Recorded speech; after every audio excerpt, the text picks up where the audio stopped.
اور وہ فرماتا ہے تم بھی غیرت کرو.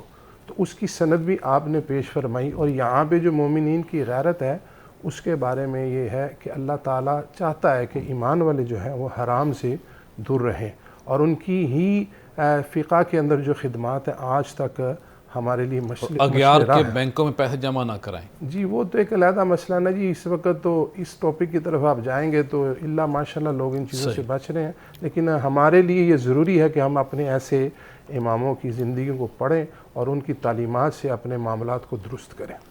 جی مفتی صاحب کیا فرمائیں گے جو آپ کے ہم اثر اکابر ہیں یا بعد کے جو اکابر جنہوں نے ان کو پڑھا اسٹڈی کی, وہ آپ کے بارے میں کیا فرماتے ہیں؟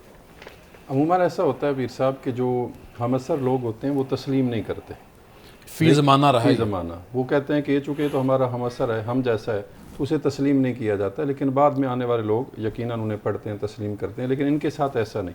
جو ان کے ہم اثر تھے وہ بھی ان کی علمیت کے, ان کے فضل کے, ان کے علم کے وہ قائل تھے, اور وہ مانتے تھے کہ جو اللہ نے انہیں بصارت, بصیرت اور فقاہت بخشی ہے وہ کسی اور کو اس دور کے اندر نہیں بخشی گئی. اسی طرح جو بعد میں آنے والے علماء ہیں, جرح و تعدیل کے بہت بڑے امام ہیں علامہ ذہبی, وہ لکھتے ہیں کہ یہ علامہ امام ابو جعفر الطحاوی یہ امام ہیں, یہ حافظ ہیں, اور محدث کبیر کا انہوں نے لقب انہیں دیا. عموماً ایسا ہوتا ہے جس طرح ڈاکٹر صاحب نے اشارہ کیا, پیر صاحب نے اشارہ کیا, ایک آدمی کسی ایک فن میں ماہر ہوتا ہے, لیکن یہ جو علامہ طحاوی ہیں, امام طحاوی ہیں, اللہ نے انہیں ہر فن کے اندر, ہر علم کے اندر انہیں ثقات بخشی تھی. اللہ کی کتنی عطا تھی ان کے اوپر. بالکل. قرآن مجید کا علم ہو تو ان کی احکام القرآن پر ایک کتاب ہے. حدیث کی بات ہو تو شرمان الاثار دیکھیں وہ حدیث کی کتاب ہے. مشکل الاثار دیکھیں تو وہ حدیث کی کتاب ہے. التسویہ بین حدثنا و انبانا یہ حدیث پر ایک کتاب. ان کی بے شمار حدیث پر خدمات ہیں. اس طرح فقہ پر دیکھیں تو فقہ ان کو صرف ایک اپنی فقہ حنفی یا فقہ شافی نہیں تھی, اور ان کا جس طرح پہلے ایک ذکر ہو رہا تھا کہ یہ شافی تھے, اور ان کا شافیت سے حنفیت کی طرف منتقل ہونا, ان کا بدلنا, ایک تو اس کی وجہ جو علماء نے بیان فرما دی. اس کے ساتھ ایک اور وجہ بھی, ان کے جو ماموں تھے, ان کے استاذ تھے علامہ مزنی, وہ خود بھی وسیع المشرب تھے. وہ خود بھی بہت سارے مسائل میں اپنے استاذ سے, اپنے امام سے اختلاف رکھتے تھے, اور وہ یہ خود انہوں نے جو اپنا واقعہ لکھا ہے کہ میں شافیت سے حنفیت کی طرف کس طرح آیا. یہ فرماتے ہیں کہ میرے جو استاد ہیں وہ فقہ حنفی کی کتابوں کو کثرت سے پڑھتے تھے, تو میں نے جب ان کو دیکھا کہ وہ اس کو کثرت سے پڑھتے ہیں تو میں نے پھر اس کا مطالعہ شروع کیا. تو انہوں کو صرف شافیت کے نہیں, تمام جو مسالک مذاہب ہیں ان کے تمام مسائل ان کو ازبر تھے, اور اس کے مطابق یہ آگے بیان کیا کرتے تھے. ایک اور چیز آپ نے جو شروع میں بیان کی کہ جو ائمہ حدیث ہیں, جس طرح امام مسلم ہیں, ابو داؤد ہیں, ابن ماجہ ہیں, امام نسائی ہیں, یہ ان سب کے ساتھ حدیث کو بیان کرنے میں مشارکت رکھتے ہیں ماشاءاللہ. یعنی جس سے انہوں نے حدیث روایت کی ہے, یہ جو امام طحاوی ہیں یہ بھی انہی لوگوں سے حدیث کو روایت کرتے ہیں. جن لوگوں سے بہت سارے استاد ان کے بھی وہی ہیں, ان کے بھی وہی ہیں, اور پھر اسی طرح بہت سارے جو ائمہ ہیں ان کے ساتھ جن سے انہوں نے اکتساب کیا ہے, انہوں نے بھی انہیں سے اکتساب کیا اور حدیث کو بیان کیا. تو حدیث کے اندر بھی, فقہ کے اندر بھی, قرآن کے اندر بھی, ہر علم کے اندر اللہ نے انہیں مہارت تامہ بخشی. جی ڈاکٹر صاحب کیا کہیں گے, آپ کا جو زہد تھا, تقویٰ تھا, طہارت تھی, پاکیزگی تھی, آپ کی جو ریاضت تھی, اس پہ آپ کیا فرمائیں گے؟ دیکھیے یہ تو چولی دامن کا ساتھ ہے. جہاں علم ہوتا ہے تو علم کا ہونا اس بات کی دلیل ہے کہ علم آیا ہی تزکیہ کرنی ہے. امام شافعی رحمۃ اللہ علیہ کے پاس ایک ان کا طالب علم آیا اور ان سے آ کے کہتا ہے کہ میں جب مسائل کو پڑھتا ہوں, ان کا تذکرہ کرتا ہوں تو بھول جاتا ہوں, یعنی اس کا استحضار نہیں رکھ سکتا. امام شافعی رحمۃ اللہ علیہ نے فرمایا کہ گناہ چھوڑ دو. وہ بڑا حیران ہوا کہ یہ یاد دہانی تو ایک مطلق ذہنی ریاضت اور وظیفہ ہے, اور یہ فرما رہے ہیں گناہ چھوڑ دو. تو امام شافعی علیہ الرحمہ نے اس کی تفصیل بیان فرمائی کہ بیٹا جو دین کا علم ہے یہ اللہ کا نور ہے, اور نور کسی ایسے برتن میں نہیں رہتا جہاں غلاظت اور گندگی پائی جائے. تو لہٰذا گناہ چھوڑ دو. تو تمہاری ریاضت سے ایک دفعہ آ تو جاتا ہے, لیکن وہ دیکھتا ہے کہ برتن صاف نہیں ہے تو وہ واپس پلٹ جاتا ہے. اللہ. تو اس سے ہم سمجھ سکتے ہیں کہ جو اتنا بڑا امام ہوگا اس کے تقویٰ کا کیا عالم ہوگا. اس پر قرائن بھی ہیں. قرائن یہ ہیں کہ پہلے میں نے امام ابو جعفر الطحاوی رحمہ اللہ کی شخصیت کا ایک پہلو بیان کیا کہ وہ عقیدہ, حدیث اور فقہ, یہ تینوں پہلو ان میں جمع تھے. یہ بہت کم ہوتا ہے. اب اگلا پہلو سن لیجئے کہ حدیث, فقہ اور تصوف, یہ تین پہلو بھی ان میں جمع تھے. یہ بھی بہت کم ہوتا ہے. بلکہ ان کا دور وہ دور ہے کہ جب تدوین ہو رہی تھی علوم اور فنون کی, اور اسپیشلائزڈ ہو رہے تھے لوگ.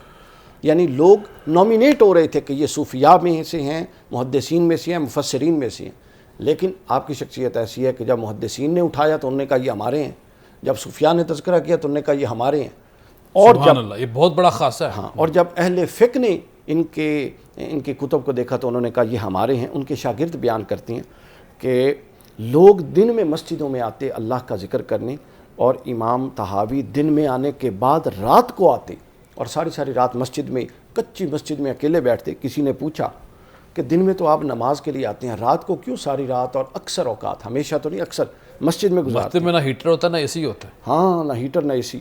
تو امام طحاوی نے بڑا خوبصورت نہ جواب اندر دیا. منازک و کلین، ہاں، کچھ نہیں. امام طحاوی کا جواب بڑا نہ دلچسپ ہے. بجلی آن آف. سر اس کا دلچسپ جواب کا مفہوم سنیے. امام طحاوی نے فرمایا کہ دن کو اللہ کا دین پڑھانے کے لیے آتا ہوں، اور رات کو اللہ کو یاد کرنے کے لیے آتا ہوں. جو یاد الہی سے غافل ہو وہ دین الہی کی خدمت ترک نہ کر بیٹھے، اس ڈر سے رات کو رہتا ہوں. سبحان اللہ. یعنی میں جو رات کو آتا ہوں وہ یاد کے لیے آتا ہوں، اور یاد اس لیے کرتا ہوں کہ جو دن کی خدمت ہے وہ یاد کے صدقے قائم رہے. بلکہ یہاں تک یہ بھی کہہ سکتے ہیں کہ جو دن میں پڑھتا ہوں رات کو سنانے آتا ہوں. رات کو سنا، واہ واہ کیا اللہ خوب. اکبر. اب اس میں ایک اہم پہلو، امام ابو جعفر طحاوی کے بارے میں مجتہد تو بہت سارے لوگوں نے کہا ہے، لیکن میری رائے میں ان کے اندر مجدد والی بھی ایک صفت تھی. ماشاءاللہ. وہ کیا تھی؟ دیکھیے، یہ اللہ کا انتخاب. اللہ نے فرمایا انا نحن نزلنا الذکر وَإِنَّ لَهُ لَحَافِظُونَ، کہ اللہ تعالیٰ نے یہ کلام ذکر کیا. اس پر محدثین کا اور مفسرین اہل سنت کا اتفاق ہے کہ جو اللہ نے جس کی حفاظت کا ذمہ لیا اس کے اندر قرآن بھی اور حدیث بھی ہے. ٹھیک ہو گیا یہ بات؟ صحیح. اب جب قرآن و حدیث ہے تو حدیث کی خدمت میں 3 حصے بن گئے اس صدی میں، جس صدی میں امام تھے. ایک حدیثیں جمع ہو رہی تھی، امام مسلم، امام ترمذی، نسائی یہ حدیثوں کو جمع کر رہے تھے. اللہ نے ایک طبقہ یہ چن لیا. پھر حدیث کی خدمت کا دوسرا طبقہ یہ چنا اور ان کے دل میں یہ ڈال دیا کہ وہ تنقیح کریں. بنو امیہ کے دور میں جو گند ڈالا گیا اور حدیثیں وضع ہو گئیں، انہوں نے تنقیح کی طرف لگا دیا. اور سر پھر اللہ کا منشا ہوا، ایک تیسرے طبقے کو اللہ نے کھڑا کر دیا، اور اس طبقے کا نمائندہ امام طحاوی ہیں کہ جنہوں نے ایک طرف جمع ہو رہی تھی، ایک طرف تنقیح ہو رہی تھی اور فنون مدون ہو رہے تھے، اور تیسری طرف انہوں نے ظاہراً جو حدیث سے ٹکراتی تھی کسی کس طرف توجہ نہیں تھی. اب دیکھیں نا، امام ترمذی نے مرتب کی اور اس دور کی بہت ساری کتابیں ہیں، لیکن امام طحاوی کو اللہ نے اس طرف ان کی توجہ دلوائی صحیح. کہ وہ واحد بندے تھے کہ جو ظاہر مختلف المعنی حدیثیں تھیں انہوں نے اس کی تطبیق کا کام شروع کر دیا. انہوں نے کہا کہ اس کے اندر تطبیق دی، ترجیح کا کام کیا، تطبیق کا کام کیا، اس کے اندر صحت کی بنیاد پہ حکم لگائے، فقہی نقطہ نظر کی بنیاد پہ حکم لگائے، صحابہ کرام سے مروی ہونے کی بنیاد پر حکم لگائے، فہم سنت کی بنیاد پر حکم لگائے، تعبیر نص کی بنیاد پر حکم لگائے. تو گویا یہ وہ ان کا تفرد ہے جو ان کا مجددانہ اور مجتہدانہ کام مفتی ہے. فرقان صاحب کچھ ایڈ کرنا چاہ رہے ہیں؟ جی بالکل، جس طرح ڈاکٹر صاحب فرما رہے ہیں اسی طرح معاملہ ہے کہ آپ نے سب سے پہلے کوشش کی کہ تطبیق دے دی جائے. جتنی بھی احادیث ہیں، جو علم مختلف الحدیث ہے کہ ایک موضوع پر مختلف احادیث جو آتی ہیں ان کے اندر سب سے پہلے کہ تطبیق دے دی جائے. اس کے بعد پھر یہ ترجیح دے دی جائے، کسی ایک حدیث کو ترجیح اس میں دے دیں. اس کے بعد پھر یہ ہوتا ہے کہ نسخ کا قول بھی آپ سے ثابت ہے کہ یہ حدیث پہلے کی ہے، یہ بعد کی ہے. تو انہوں نے دیکھا کہ پہلے زمانے کا فرمان کون سا ہے، بعد کا کون سا ہے. یہ بالکل اس طرح پروگرام کا سلسلہ جاری ہے. ملتے ہیں مختصر بریک کے بعد. بریک کے بعد خوش آمدید خواتین حضرات. آج کا موضوع آپ کے سامنے ہے. امام ابو جعفر الطحاوی کا ذکر خیر کر رہے ہیں. جب ان اکابر کو ہم یاد کرتے ہیں، ان کو خراج تحسین پیش کرتے ہیں، ان کو سلوٹ پیش کرتے ہیں، تو مقصد یہ ہے کہ ہمیں کسی نہ کسی طرح کسی لیول پہ جا کے اپنی نوجوان نسل کو ان اکابر کے بارے میں بتانا چاہیے. آج کل جو ہیرو ہیں ہمارے بدل چکے ہیں، تو ایسے ماحول میں جو جینون ہیرو ہیں ان ہیروز کو سامنے لانا، ان کو خراج تحسین پیش کرنا، یہ میرا خیال ہے ایک اچھا کام ہے. اور میری یہ درخواست ہے کہ جب آج پروگرام دیکھ رہے ہیں یا جب بھی سنیں تو آپ ان کے لیے فاتحہ بھی کریں، ان کے اصال ثواب کے لیے فاتحہ پڑھیں. اللہ پاک آپ پہ خوش ہوگا.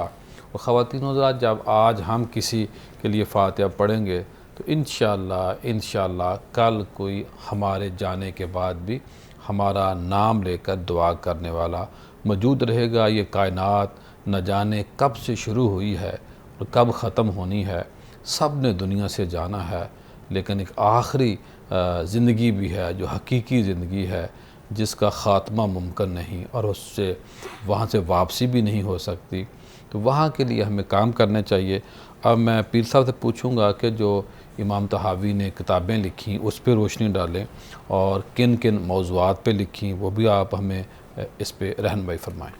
جی قبلہ محترم پیر ضیاء الحق نقشبندی صاحب، آپ کثیر کتب کے مصنف رہے ہیں، اور یہ بہت بڑا کمال ہے کہ لکھنا بھی اور تعلیم بھی دینا۔ جیسے ابھی ڈاکٹر صاحب بتا رہے تھے کہ صبح پڑھانے کے لیے، رات اپنے نفس سبق سنانے کے لیے اللہ کی بارگاہ میں جاتے، اور اس میں ایک لکھنے کا جو عمل ہے نا، یہ بہت بڑا کمال ہوتا ہے اور جو دنیا کو فیضیاب کر جاتا ہے۔ اور ان کی کتابوں میں عقیدہ طحاوی اگر ہم دیکھیں تو یہ ہمارے لیے ایک مشعل راہ ہے۔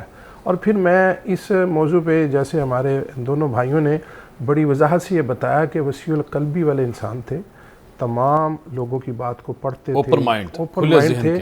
اور اس وقت اگر ہم اپنا سوشل میڈیا دیکھیں نا، تو ہم اس قدر ذلت میں گر چکے ہیں کہ ہم نے ایمانیات کو چھوڑ دیا ہے اور ذاتیات پہ ہم ایک دوسرے کے دشمن بن گئے ہیں۔ اگر ہم اپنے ان بڑوں کی کتابوں کو پڑھیں، ان کی ذہنیت کو دیکھیں، تو ہمیں بھی اللہ تعالیٰ ذہن کو وسیع کر دے گا، قلب کو وسیع کر دے گا۔ کوئی کسی کو نہیں کہا جاتا کہ اپنی بات کو چھوڑ دو، لیکن کم از کم دوسرے سے جو ہم ڈیل کر رہے ہیں، بات کر رہے ہیں، یا دوسرے کے بارے میں گفتگو کر رہے ہیں، اس کے اندر ہمارے کسی بندے کو پتہ اخلاق نہیں سکھاتا، اس نے کیا سیکھا؟ جی ہم اس دور میں الا ماشاءاللہ اخلاقیات کو چھوڑ چکے ہیں، اور اس کی وجہ یہ ہے کہ ہم نے ایمانیات کی بجائے ذاتیات کو ترجیحات دینی شروع کر دی ہیں کہ میں جو کہہ رہا ہوں، جبکہ یہاں گھر میں شافی مسلک کی اتنے بڑے لوگ ہیں، لیکن انہوں نے ان سے لڑنے کی بجائے اپنی لائن دوسری کر لی، لیکن کسی کے لیے وہ خلاف ہو کے بات نہیں کی ہے، کسی کی دشمنی نہیں لائی۔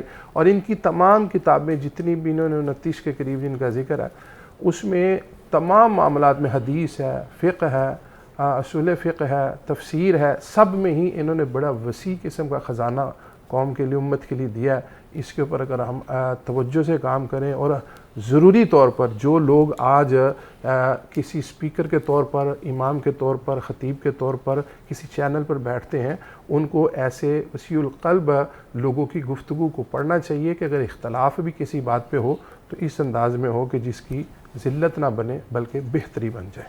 جی مفتی صاحب کیا فرمائیں گے آخر میں آپ؟ ان کا عقیدہ طحاویہ کا ذکر ہو رہا ہے بار بار۔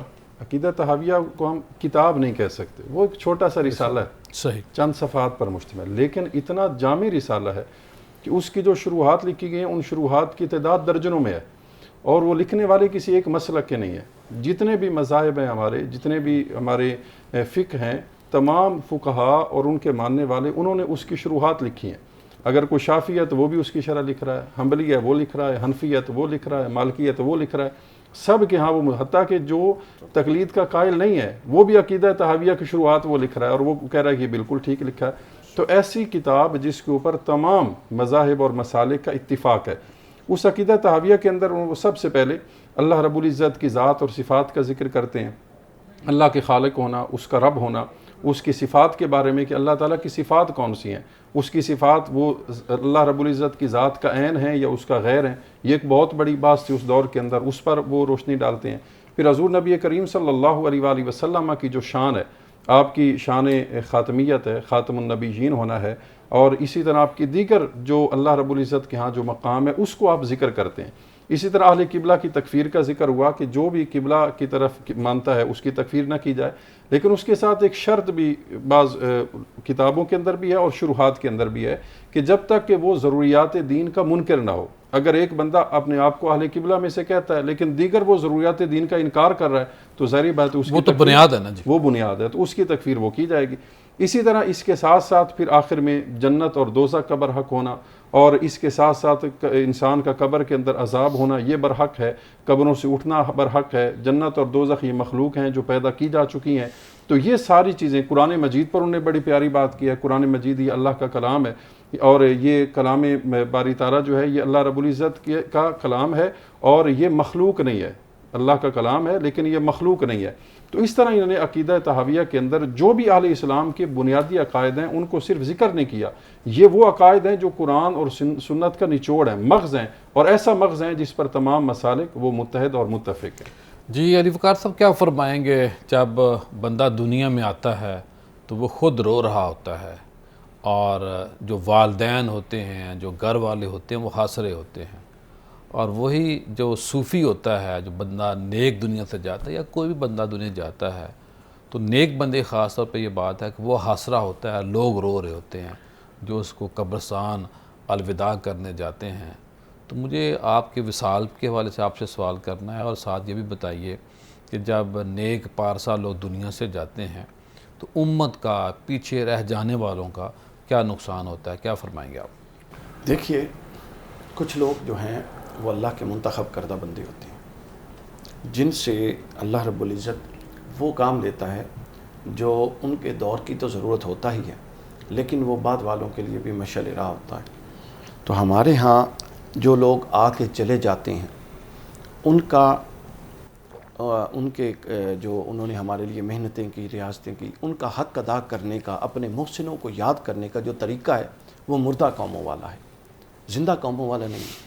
زندہ قومیں اپنے محسنوں کو صرف یاد نہیں کرتی کبھی کبھار. ہم تو خیر یاد ہی بھول گئی. یہ تو چلے آپ کے پروگرام کی وساطت سے ذکر ہو جاتا ہے. مجھے بتائیں کتنی دفعہ امام ابو جعفر طحاوی کا تذکرہ ہوتا ہے؟ کوئی نہیں کرتے. کوئی نہیں کرتا. ہم تو ذکر ہی نہیں کرتے، اور اگر کوئی ذکر ہوتا ہے تو ذکر بھی کافی. ہمارے جمعے کے جو خطبات ہیں ان لوگوں سے خالی ہیں، یہ موضوع ہم نہیں رکھتے. بالکل نہیں رکھتے. اب پرابلم کیا ہے میں بتاتا ہوں. پرابلم یہ ہے، اور ہر جو جمعہ پڑھانے والا دوسرے کو کال کر رہا ہوتا ہے کہ آج موضوع کیا ہے، مجھے چیزیں پہ بھیج دیں. محنت نہیں ہم کرتے. ہاں. اب پرابلم یہ ہے کہ ہم نے، ایک تو یہ ہے کہ ان کا تذکرہ ہی نہیں کرتے، دوسرا یہ کہ اگر کوئی تذکرہ کرتا ہے تو کیا ان کا حق ادا ہو گیا؟ نہیں ہوا. ہم تو مقروض ہیں، قرض اتر سکتا ہی نہیں ہے. اب میں بتاتا ہوں، ایک طالب علم کے لیے امام ابو جعفر طحاوی کے حوالے سے جب میں مطالعہ کر رہا تھا تو میں نے ایک ترتیب بنائی 6 چیزوں کی نا، اور یہ ترتیب ویسے نہیں بنائی، جیسے سامنے چیزیں آ رہی تھی تو میں نے لکھ لی. صحیح.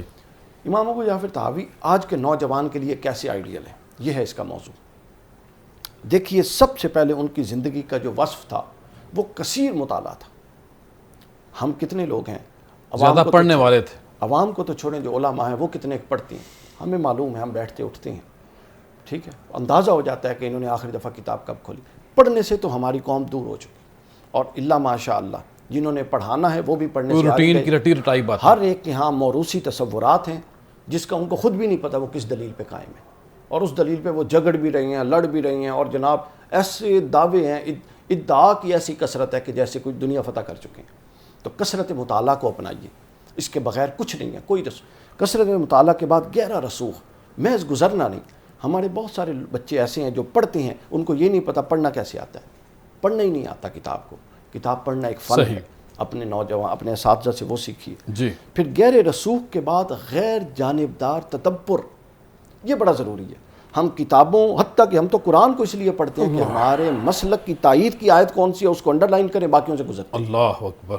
تو غیر جانبدار تدبر ہماری قومی اور اپنا مذہبی زندگی سے نکلتا جا رہا ہے. یہ امام ابو جعفر طحاوی میں بہت غالب پہلو تھا. اس کے بعد تقویٰ اور مثبت سوچ، کسی کو جانبداری سے نہیں دیکھنا، باطن کو صاف رکھنا ہے، اور ہر ایک کی دلیل کو معیار پر پرکھنا ہے. پھر اس کے بعد ان 4 مرحلوں سے گزر کے کثرت مطالعہ، گہرا رسوخ، غیر جانبدار تدبر، تقویٰ اور مثبت سوچ کے بعد ایک نئی رائے کا قیام. جب تک آپ نئی ایجاد کی طرف اور نئے افکار و نظریات کی طرف نہیں جاتے تو اب تک آپ بات آگے نہیں بڑھا سکتے. صحیح. علامہ اقبال نے کہا تھا کہ جو عالم ایجاد میں ہو صاحب ایجاد، ہر دور میں کرتا ہے طواف اس کا زمانہ. ہم نے اسلاف کے انہی عقائد و نظریات کو جو دین کی حیت اصلیہ ہیں، انہی کو حیت قضائیہ کے طور پہ اپنے عصری چیلنجز اور مثال پہ آ جائیں. ہاں، عصری معاملات کے اس کے سامنے دیکھنا، اس تناظر میں اس کو پیش کرنا. اب وصال میں نے بتا دیا، امام ابو جعفر تھا عام بندے کا وصال. عام بندہ عاموں کی طرح آتا ہے اور چلا جاتا ہے، خاص لوگ خاصوں کی طرح آتے ہیں اور خاصوں کی طرح جاتے ہیں. ان کا اکرام، جس طرح ابھی مفتی صاحب فرما رہے تھے، ان کا اکرام کا دیکھیے. ان کے وفات کے بعد جن لوگوں نے ان کے بارے میں اپنی اپنی رائے قائم کی، جن لوگوں نے ان کا کہا، جو ان کی جنازے میں شرکت کا حال تھا، جو اہل علم لوگوں نے کہا کہ علم کا ستون گر گیا، کسی نے کچھ کہا. سوال اصل چیز یہ ہے کہ یہ وہ علم کا پہاڑ تھے جنہوں نے جو جہاں جب تک اور جتنی دیر تک رہے علم کی ذو فشانی ہوتی رہی. ہمیں ان کی زندگی سے یہ سبق ملتا ہے کہ ہم نے علم کو روشن کرنا ہے، اور علم بھی پھر اولاً ترجیحاً قرآن و سنت کا ہے، تاکہ جس علاقے میں یہ علم اور یہ چراغ جل گیا وہاں ممکن ہے کہ کوئی براہ راست تو نہ گزرتا ہوا ہی کوئی روشنی پا لے، اور وہی ہمارے لیے تو شیخ۔ جی پیر صاحب کیا فرمائیں گے آخر میں؟ جی بس میں اسی پیغام کو کنٹینیو کروں گا کہ آج کے دور میں جو بھی ہم بات کریں اس کی پڑھ کے تصدیق کر کے اس کو دیکھیں، اور مطالعے کا جو وسیع ترین شوق ہے اس کو اپنے اندر بھی پیدا کریں۔ میرے والد گرامی رحمۃ اللہ تعالیٰ، ان کی زندگی کا یہ اصول تھا کہ وہ ایک ہی بات اگر دوبارہ بھی کہیں لکھنی ہوتی تھی نا انہوں نے، تو وہ یہ نہیں سوچتے تھے کہ میں نے یہ پڑھی ہوئی ہے، دوبارہ حوالہ لکھنے کے لیے وہ اس کو کھولتے تھے کتاب کو، اور کہتے تھے کہ کوئی مجھ سے پوچھے کہ اس کو لکھتے وقت کتاب پڑھی ہے، یعنی اس حد تک ان کو کتاب کے ساتھ لگاؤ تھا۔ ان کا سفر ہو، وہ رات میں اٹھتے ہوں، کتاب ان کے ساتھ ہوتی تھی، اس کو پڑھتے تھے، لکھتے تھے، اور یہی چیز انسان کے اندر وسعت بھی پیدا کرتی ہے اور اس کو معاشرے کے اندر نمایاں بھی کرتے تھے۔ بہت شکریہ، بڑی مہربانی خواتین حضرات۔ آج جو ہمارا موضوع تھا آپ کے سامنے تھا، اب ہم آتے ہیں اپنے وظیفے کی طرف۔ آج کا ہمارا وظیفہ ہے وہ لوگ جو اولاد نرینہ کی خواہش رکھتے ہیں، بیٹے کی طلب رکھتے ہیں اور برکت چاہتے ہیں، رزق کے اندر برکت چاہتے ہیں، عزت چاہتے ہیں، شہرت چاہتے ہیں، کوئی بھی اس کی ڈیمانڈ ہو بندے کی، تو آپ نے وظیفہ پڑھنا ہے۔ وظیفہ کیا ہے؟ یا رحمان ہو، یا رحمان ہو 313 بار نماز فجر اور نماز عشاء کے بعد پڑھیں گے تو پھر دیکھیے انشاءاللہ غیب سے میرا اللہ آپ کی مدد کرے گا۔ کل دوبارہ آپ سے ملاقات ہوگی۔ السلام علیکم۔